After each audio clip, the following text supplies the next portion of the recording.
Assalamualaikum warahmatullahi wabarakatuh. Selamat pagi, siang, sore, dan malam untuk teman-teman semua. Bagi teman-teman yang mendengarkan dan menonton podcast kami kali ini, pasti nggak sabar banget kan sama pembahasannya. Sebelum itu, perkenalkan saya Azmi Ferdwati dengan teman-teman saya. Saya Masara Tinggaltomu. Aku Ayana Belvarianela. Saya Jumaya Kandali. Jadi novel kalian itu tentang kayak gimana sih? Kalau gue ya, ini kan novel yang gue baca tuh judulnya Keberangkatan, karya N. Hadini. Terus kayak di novel itu tuh menceritakan tentang perempuan bernama Elisa. Dia tuh pekerjaannya pramugari. Terus dia ada keturunan Belanda gitu loh. Nah, jadi kan ini tuh kejadiannya tuh pada kayak masa-masa baru kemerdekaan gitu loh. Jadi sekitar 1960 sampai 1970-an. Nah, di mana orang-orang Indonesia tuh kan ya tahu sendiri kayak di pada masa itu tuh kayak nganggap kalau misalnya keturunan Belanda, orang Belanda tuh kayak masih wah dia tuh penjajah gitu. Masih kayak dikucilkan gitu. Makanya dia tuh bingung tempatnya, mau dia tinggal di sini tapi dia dikucilkan, tinggal di sini juga dikucilkan. Dan juga dia tuh punya keluarga yang ibunya tuh kayak suka malakin dia gitu loh.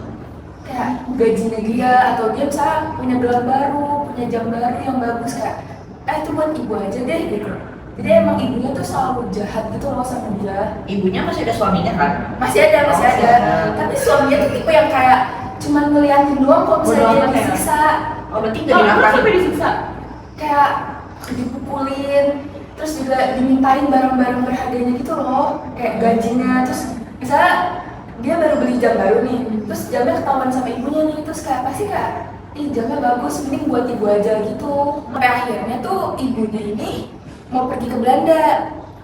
Dia tapi tetap stay di Indonesia karena dia nggak bisa ninggalin pekerjaan pramugari itu. Pokoknya hidupnya dia selama itu sengsara lah. Jadi kayak standar Indonesia gitu. Oh, iya sih. Sengsara sampai akhirnya dia ketemu sama cowok Jawa namanya Sukoharjito. Nah di situ pas selama pacaran itu dia kayak merasa happy, merasa dikasih perhatian penuh gitu loh. Tapi konflik yang beneran konfliknya itu di sini karena pas mereka tuh udah nikah gitu loh. Pas mereka udah nikah, kayak dia tuh dengan laki-laki Jawanya itu tuh kayak nggak merasa bahagia gitu loh. Kenapa rasanya? Kayak beda pikiran. Si Elisanya dari Belanda ini punya pikiran yang modern, sedangkan Sukoharjito itu model pemikirannya tuh kayak tradisional banget. Jadi sebelum nikah tuh dia nggak ketahuan? enggak. Makanya selama pas masih pacaran tuh kayak dia tuh merasa perhatian Sukoharjito, terus kayak punya ketertarikan tertentu gitu. Nah sampai akhirnya dia nikah, terus dia ngejalanin kehidupan rumah tangganya, tapi ternyata dia tuh nggak bahagia gitu di part yang intinya tuh pas si Elisa itu mutusin kalau dia bakal ninggalin pernikahan itu. Karena kan ya kalian mikir aja lah kayak ninggalin pernikahan tuh gak gampang gak sih, kayak pasti diomongin sama orang, apalagi dia nih Apalagi zaman itu ya. notabene itu dia Belanda gitu, orang-orang Belanda gitu. Jadi dia tuh wanita ini tuh Elisa ini tuh kayak mikir kenapa perempuan tuh gak bisa bebas, kenapa harus diatur sama suami pada zaman itu ya. Karena jadi dia tuh awalnya tuh dia merasa kalau dia tuh dimanfaatin sama suaminya. Jadi sifatnya berubah ya, Ya. setelah menikah. Sifatnya berubah, jadi kelihatan sifat aslinya. Sifat Jadi aslinya kebongkar keluar ya. sifat aslinya. Biasanya emang gitu sih, kalau habis nikah langsung boom, ketahuan. Ya kenapa ya? Nggak tahu, makanya Kayak pacaran tuh baik-baik gitu, tapi pas nikah tapi sayangnya novel ini tuh menurut gue bahasanya terlalu berat dan alurnya tuh lambat karena lebih banyak kayak pemikiran Elisa gitu loh. Jadi kayak kita tuh disuruh ngebayangin berada di posisinya Elisa, sedangkan kalau kita cara untuk membayangin di posisi tersebut tuh kan butuh kata-kata yang banyak ya biar kita ngerasa. Nah kayak alurnya lambat karena dia lebih banyak ngebahas pemikiran kayak kenapa gue harus kayak gini, kenapa gue bisa kayak gini, gue suka sama ini, gue suka sama enggaknya gitu. Jadi kebanyakan kata-kata dari pikirannya si Elisa. Iya betul. Nah berat, makanya gue kurang suka. Jadi membuat alurnya lambat, gue juga bacanya jadi lambat gitu. Terus menurut gue kalau cocoknya di antara kalian, banyak sih buat baca ini. Kenapa ya kak? Karena gimana ya, kayak dunia percewekan gitu, terus kayak itu kayak kelihatan aja gitu, kayak buat cocok. Entah kenapa ya. Terus kayak dunia yang keras gitu. Kan dulu juga bukan bawa suku tapi kan Batak juga. Batak kan keras gitu ya kan kehidupannya. Jadi juga kan. Batak. Kan doang. Iya, tapi sama aja. Nah, kalau buku gue ini judulnya Sang Keris. Dia tuh karya Fandi Sukman. Jadi juga pemenang kedua sayembara novel tahun 2019. Kalau isi bukunya sendiri sih ya kayak namanya aja, Sang Keris. Dia tuh kayak menceritakan suatu keris sakti dari masa ke masa. Jadi kayak kita tuh ngeliat keris ini dari mana ke mana. Jadi kayak dia dari tangan siapa ke tangan siapa. Jadi turun temurun gitu.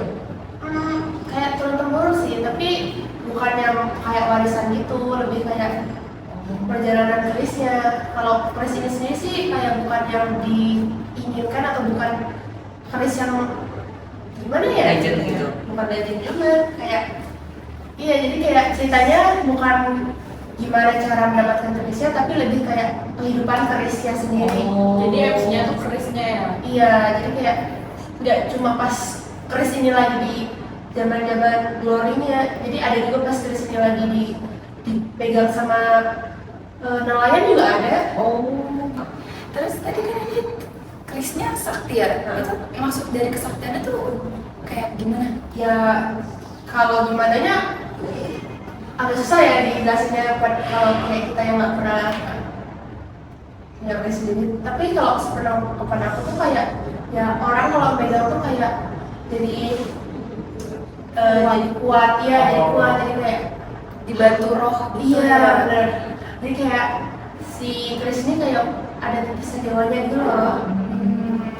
Kalau menurut lo part terepik dari novel itu apa? Sebenarnya bukan epic yang kayak epic battle itu bukan sih, tapi menurutku kayak ada part dimana aku kurang tahu juga ini kerisnya tuh kayak masukin tubuhnya atau gimana, tapi dia tuh kayak ada POV dua orang. Satu tuh dia kayak arwah, satunya tuh dia adalah pemain wayang. Nah si pemain wayangnya itu kayaknya dia kenal sama arwah ini. Mereka tuh nyeritain kalau ternyata si arwahnya ini dulu dia dianggap penjahat, dikucilkan, tapi sebenarnya yang nggak banyak orang tahu dia itu sebenarnya kayak melakukan pengorbanan besar untuk mimpinya. Kerisnya bukan arwahnya. Jadi tuh kayaknya si keris ini dia tuh kayak bisa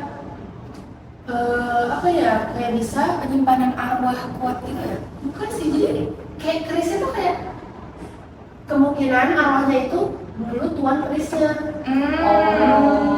Makanya jadi ini tuh bukan dari POV kerisnya doang, itu kayak kadang-kadang kerisnya tuh kayak menjelma jadi orang juga. Itu sih, mungkin itu benda favorit sang pemilik yang masuk ke kerisnya itu kali ya? Iya, atau pas dia tuh kayak lebih, jadi si keris ini adalah kayak dia tuh menyaksikan, tapi di pembawaan ceritanya dia tuh kayak orang yang berbicara. Kayak misalnya kita tuh kayak nonton, tapi rasanya tuh kayak kita orangnya di karakter di situ gitu loh. Kalau dia cuma nonton sebenarnya. Terus bahasanya gimana? Kalau bahasanya sendiri menurutku bagus ya, udah kayak feelnya dapat gitu loh. Walaupun sebenarnya kan ini bukunya fiksi, jadi kayak emang nggak ada. Jadi kayak kerisnya kita ceritain di sini emang nggak ada sih. Tapi karena dari kata-katanya tuh misalnya tuh kayak kita tuh bener-bener feelnya kayak ih beneran ada nih zaman dulu. Kalau sebenarnya tuh ya udah fiksi aja. Terus juga emang zaman dulu kan emang banyak keris juga ya. Iya. Kayak ya katanya tuh dibikinnya tuh kayak sedikit rupa, jadi kayak nggak ada feelnya itu loh. Jadi kayak nggak ada yang tiba-tiba zamannya beda, enggak. Jadi kayak bener-bener kita feelnya di situ. Alurnya nyambung. Bukan nyambung Nyambung ya. sama latar. Oh iya, nyambung sama latar ya. Terus cocok gitu. Cocok, iya cocok. Kan kadang-kadang ada ya kalau kita kayak mintain sesuatu yang dari di masa lampau, kan pasti kayak ada nih yang harusnya nggak ada di situ. Kayak kita bisa ngerasa. Apalagi kan ini dia berubah-ubah nih latarnya, kadang-kadang ada yang zaman-zaman Belanda ada yang zaman Hindu Buddha ada. Jadi kayak dia tuh bisa nempatin di tempat yang tepat juga. Jadi kayak feelnya nggak aneh. Kan biasanya setiap novel ada kelebihan ada kekurangan dong. Menurut lo kekurangannya gimana sih? Mungkin kalau menurut sendiri kekurangannya di situ tuh kan karena kayak vibes-nya Nusantara lama banget, apalagi Jawa banget. Jadi banyak tuh kata-kata atau kalimat-kalimat yang pakai bahasa Jawa. Walaupun ada kayak diksinya, tapi tuh dia diksinya tuh cuma misalnya nih di satu halaman ini ada satu kata yang dia nggak ada di sini di bawah. Tapi kalau misalnya nanti diulang di halaman selanjutnya atau halaman berikutnya, berarti dia udah nggak ada diksinya. Jadi kita tuh harus benar-benar hafal ini artinya apa. Dan masalahnya tuh ini nggak cuma satu atau dua kata, tapi banyak banget itu loh. Jadi kadang-kadang tuh bingung ini artinya apa gitu. Ada yang kata-kata yang sulit kan? Bukan sulit sih, jadi kayak bener-bener masalahnya Kita nggak tahu. iya maknanya iya bahasa Jawa. Tapi menurut lo itu bukunya cocok dibaca untuk siapa? Menurut gue sih cocok dibaca buat kalangan remaja ke atas ya, karena emang ada bagian juga yang tidak cocok buat anak-anak. Tapi kalau misalnya buat spesifik humoris nggak ada sana, ini menurutku bagus buat orang yang suka cerita kayak apa perjalanan sejarah gitu. Jadi juga kayak gak ada romance gitu loh. Jadi kayak kalau emang benar-benar mau sejarah pure atau perjalanan bagusnya buat Kalau gue bukunya, novelnya bakal menggonggong karya Dea Arnindra. Jadi ini kayak kumpulan tentang beberapa kisah gitu, kisah pendek. Nah, menurut gue ini alurnya ya, bukan kayak sinetron yang jalan kayak alur-alur terus enggak. Ini tuh kadang kayak ada beberapa momen yang random gitu dan bikin kita pusing. Malah di situ serunya tahu. dia tuh ceritanya nyambung itu tuh Beda-beda. Nah, terus juga di novel ini tuh kayak bener-bener random banget lah. Misalnya nih kalian kalian bisa kuat banget nih kayak binaraga lah ya ceritanya.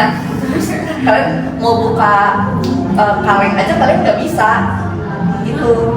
Kayak dia kan kuat ya tapi nggak bisa. tapi anehnya gitu berarti Iya, iya, Jadi dia kuat tapi dia nggak bisa buka. iya kayak gitu contohnya. Makanya itu dia kuat apa? Makanya dia ngejelasin nggak arti anehnya itu apa? enggak. Berarti kita nyari tahu sendiri. Berarti kayak Iya. sesuai pikiran kita sendiri. Iya makanya. Sesuai kita menerjemahkannya apa? Iya makanya asik banget pasti pikiran aku dimainin di sini sih. Alurnya itu maju mundur atau gimana? Maju. Maju aja. Karena cerpen kan, kayak cerpen bulan itu kayak cerpennya juga temanya sama tuh emang bener-bener random gitu. Ada yang sama, ada yang beda. Ada yang nyambung, ada yang enggak ya? Menurut gue cerita yang paling aneh itu di cerita yang mana? Nah, ini yang paling gong banget nih gong. Pas ceritanya udah mulai tuh kayak kadang ada beberapa part yang kayak anjir ini gue banget gak sih? Terus juga ini tuh ini tuh kayak tentang manusia yang sering didengar tapi jarang dipahami gitu. Jadi kayak kadang memberi tamparan juga ke gue kayak ini gue banget gak sih? Kayak ini ya, kalau sekarang tuh masuk kuping kiri keluar kuping kanan kan? Iya kayak gitu. Nah terus juga kadang-kadang di sini di novel ini orang-orang debat di sini bukan cari kemenangan, cari kebenaran. Sip. Dari kemenangan. Cuman jujur aja di sini tuh kadang alurnya nggak konvensional. Kadang gue merasa kayak ini alurnya kemana sih? Kayak nggak nyambung gitu. Jadi kayak bingung aja. Apa emang karena cerpen kali ya? Iya bisa jadi. Karena campuran ya. Banyak cerita. Jadi Dari beberapa saya dialami sama Deanya. Oh, ada ada versinya. Jadi ini dia yang nulis berdasarkan kisahnya dia, tapi MC-nya beda-beda. Gitu ya, emang POV dia. Iya, tapi dibagi beberapa part dan MC-nya sudah dibeda-bedain. Pengalaman berarti. Kalau kata lu, jadi bukunya cocok buat dibaca siapa sih? Ini cocok untuk dibaca anak SMA atau mahasiswa yang lagi overthinking atau yang suka sastra kontemporer, kan itu bahasanya jelas-jelas pasti bisa paham. Nah, bahasanya memang saya berat. Terus juga yang suka karya satir dan perspektif. Nah, menurut gua novel ini tuh potret Indonesia modern yang dimana orang-orang tuh suka memberi pendapat, tapi belum tentu benar. Jadi kayak ibaratkan gonggongan yang lewat aja. Asal ngomong aja. Iya, asgur, iya benar-benar. Terus juga nilai di novel ini dengan sesuai zaman tuh kayaknya ngambil nilai individualisme sama kebutuhan akan masih cermin terhadap profesi diri sendiri gitu. Terus menurut gua novel ini si Dea Anugrah ini kayak ngajak kita buat refleksi, kayak jangan cuma jadi orang yang berdebat tanpa ada isinya, kayak apakah itu benar atau enggak. Kita kayak kalau mau memberi opini atau berdebat harus ada isinya juga. Maksud dari isi itu ilmu itu. Iya, kayak bermakna nggak nih, kayak bermakna gitu. Iya, sumpah. Nah, ini kan tadi kita bertiga udah nih, sekarang banyak. Gimana? Oke, jadi kalau aku, novel aku ini judulnya Cantik Itu Muka, karya Eka Kurniawan. Nah, Cantik Itu Muka ini bercerita tentang seorang perempuan yang udah meninggal, tapi dia bisa bangkit lagi setelah 21 tahun meninggal. Meninggal kan? Iya, kayak itu meninggal. Terus bisa balik lagi. Itu nggak disebutkan jelas, tapi di sini tuh cerita ke apa sih yang terjadi waktu dia meninggal dan masa lalu itu dia kemana dan masa depannya kayak gimana gitu. Jadi apa kayak dia cuma sebagai Allah gitu yang merasa dia bisa melihat setelah dia meninggal? Enggak, dia emang benar-benar hidup ya, tetap jadi manusia kayak apa namanya, mati suri namanya ya. Gitu. Secara fisik Dan secara fisik keluarganya nggak kaget, nggak aneh gitu pas tahu dia bangkit lagi. keluarganya kaget, tapi apa namanya, anaknya itu yang paling terakhir itu kayak udah biasa gitu loh, kayak emang aneh gitu sih ceritanya, kayak lebih ke apa hantu atau lebih apa ya, Mistis ya? iya nggak terlalu sih, tapi ini kayak nyata, tapi yang paling anehnya ya udah cuma bangkit dari kubur doang. Nah, jadi kita ceritain ke masa lalu. Jadi cerita buku ini tuh apa namanya, bersifat campuran gitu. Jadi kadang baru ada alurnya campuran. Jadi kadang flashback, terus habis itu kesini lagi, ke masa depan lagi gitu. Jadi waktu masa lalunya Dewi Ayu itu sangat menyakitkan karena dia itu adalah seorang perempuan yang cantik banget, parasnya itu benar-benar cantik. Tapi cantik di zaman dulu itu benar-benar menyiksa banget karena di zaman penjajahan. Ini katanya pas zaman penjajahan. Iya, zaman penjajahan. Penjajahan Jepang itu dulu apa namanya, sering banget cewek-cewek itu yang cantik itu diundang, pernah dijadiin bahan nafsu bagi si pemuasnya ya. Ya, bagi si apa namanya, para tentara Jepang. Itu disebut Jugunianfu.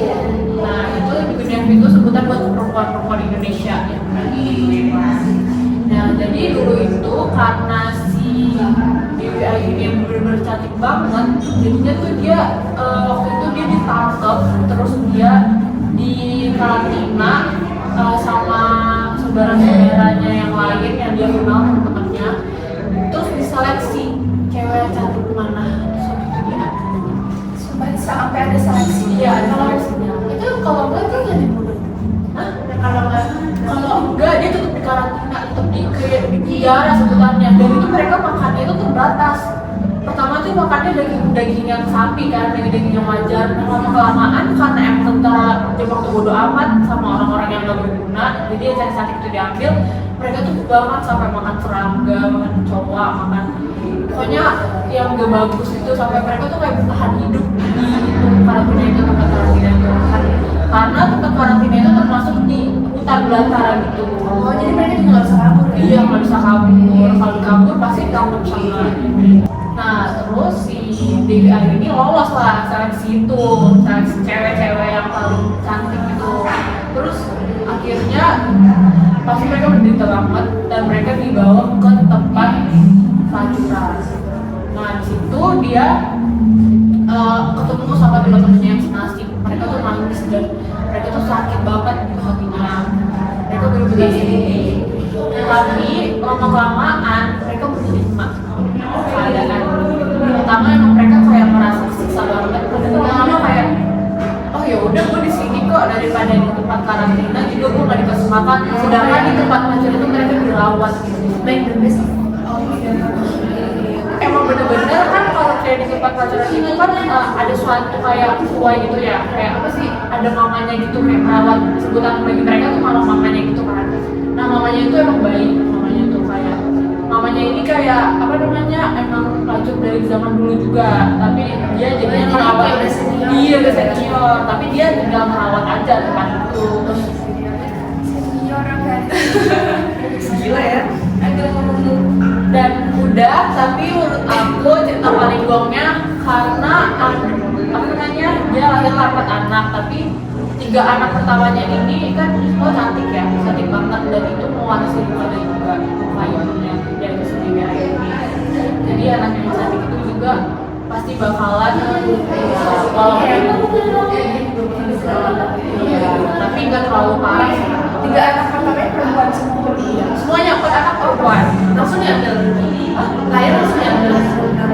Enggak, dirawat sama dia juga, dia punya rumah. Jadi sekarang udah bebas, jadi dia tetap jadi kayak gitu, tapi dia punya rumah sendiri. Udah kayak jadi dipanggil untuk kalau misalnya ada tentara-tentara yang pengen Bukan tiap malam dia ke situ, kayak kerja biasa. Iya, karena dia udah terbiasa sama kehidupan kayak gitu, jadi dia menerima yang kayak gitu. Zaman dulu juga pasti nggak ada jalan. Iya. Nah, jadi tuh bahkan si Dewi ini tuh menjadi favorit gitu loh. Buat tempat itu tuh jadi favorit fans sama Best seller gitu ya. Iya, suka kayak gitu. Jadi lahir lagi 3 anaknya nih. 3 anaknya tuh cantik-cantik banget semuanya karena keturunan dari keturunan banyak lah. Habis itu wait, tadi kan katanya lahirin 4 anak. Kenapa yang di notice cuma 3 anak yang tadi? oke, nah jadi ya anak yang keempat itu dia tuh nggak mau anaknya ini yang terakhir ini cantik, karena yang lainnya itu cantik. Dia pengen anaknya ini berupa keempat itu. Jadi pas masa kehamilannya tuh dia kayak apa ya, walaupun dia mau kayak Tuhan tapi dia tetap berdoa kayak semoga anak gue jelek gitu, kayak berupa gitu. Terus dia tuh kayak bahkan sampai mau bunuh gara-gara saking overthinkingnya karena cakep semua nanti jadi kesiksa juga kan dia. Jadinya anak yang keempat ini dia pokoknya mau banget berupa. Nah pas lahirnya itu pas sudah lahir anaknya ini dia nggak mau lihat sama sekali, dan yang mengambil anaknya itu yang bantu dia salinan, itu dia namanya pura-pura apa namanya, kayak kagum gitu loh. Jadi pikirannya si Dewi Ayu ini anaknya itu cantik lagi, ternyata buruk rupa. Dia bener-bener buruk rupa. Kalau disebutin sini dia ciri-cirinya kayak gimana? Dia bener-bener kayak orang kebakaran, terus dia nggak punya bapak ibu, terus dia punya bapak mata, terus itu pokoknya berupa banget. Tapi kan takutnya kan yang ini kan yang batu kelarin ini dia takut ya ibunya sedih kalau anaknya jelek. Iya kan, jadinya dia bohong, jadi kayak kamu cantik banget. Makanya itu Dewi Ayu kecewa. Menurutku kayak bagian yang paling itu apa? Biasa aja. Paling kurang lah. Kurang dari buku itu lah, yang kurang dari buku itu sih palingnya yang bikin kita sakit hati sebagai perempuan aja sih, karena ini di sini banyak kayak kita tentang kayak perempuan secara mental gitu. Jadi ini kayak based on true story. Ini fiksi, tapi pasti banyak dari karakter ini kayak dari sudut pandang dia melihat cewek-cewek zaman dulu masih ada yang ceritanya kayak gitu. Ini cocok buat perempuan ya, ini cocok buat perempuan. Iya, saya judul cantik itu luka, beneran luka, cantik salah, jelek gitu. Ya, cantik salah, cantik. Anaknya itu kan ada di mana? Oh, kalau di sini sekarang ada yang namanya beauty privilege. Tapi kalau di sana itu iya, itu bukan dari Terus menurut lo kalau dalam cakupan luas cocoknya dibaca ini sebenarnya masih banget buat gue sendiri, gue nggak cocok karena ini bahasanya terlalu kasar, terlalu vulgar, terlalu dewasa, dan ini kayaknya cocok buat 21 tahun ke atas. Jadi nggak dirempuan ya, jadi akan direkomendasi buat 21 tahun ke bawah. Buat kita nih ya jangan aja dulu kurang cocok. Ya, dan lebih ke perempuan. Nah, kan kita ini udah baca buku ini ya sampai habis. Gak mungkin dong kalau misalnya kita baca buku ini tapi gak ada sesuatu yang kita dapat. Pasti ada dong. Pasti ada kan. Nah, pasti ada pesan moral lah ya. Pasti ada pelajaran dari buku ini. Jadi gue mau kalian tuh masih tahu tentang pesan moral yang ada di sini. Dari gue dulu. Kalau gue sendiri udah jelas banget NHBI ini buku ini ngebahas tentang patriarki sama kesenjangan gender. Nah jadi buku ini tuh kayak pesan-pesannya tuh kayak nunjukin bahwa perempuan tuh punya hak sendiri untuk kehidupannya, jalan hidupnya, gak cuman ngikutin aturan yang emang sebenarnya tuh dia nggak suka dan emang nggak pengen ngelakuin itu. Jadi nggak harus perempuan itu cuman kayak diem terus ngikutin alurnya, tapi dia bisa menentuin alur hidupnya sendiri. Kalau dari gue nih ya, menurut gue dari novel Bakat Pembohong ini, walaupun pesan moralnya sederhana tapi dalam banget. Jadi kesadaran dan tanggung maaf. udah kan Oh, ya. Jadi menurut gue pesan moral dari novel Bakat Pembohong ini memang sederhana tapi maknanya dalam. Itu kayak suara itu penting tapi tanggung jawab dan kebenaran itu lebih penting. Jangan sampai kita cuma bagian dari kebisingan tanpa makna. kalau dari gue sendiri sih menurut gue pesan moralnya dari buku ini banyak ya, soalnya emang ada juga cerita-cerita nggak cuma satu cerita yang ya udah gitu aja.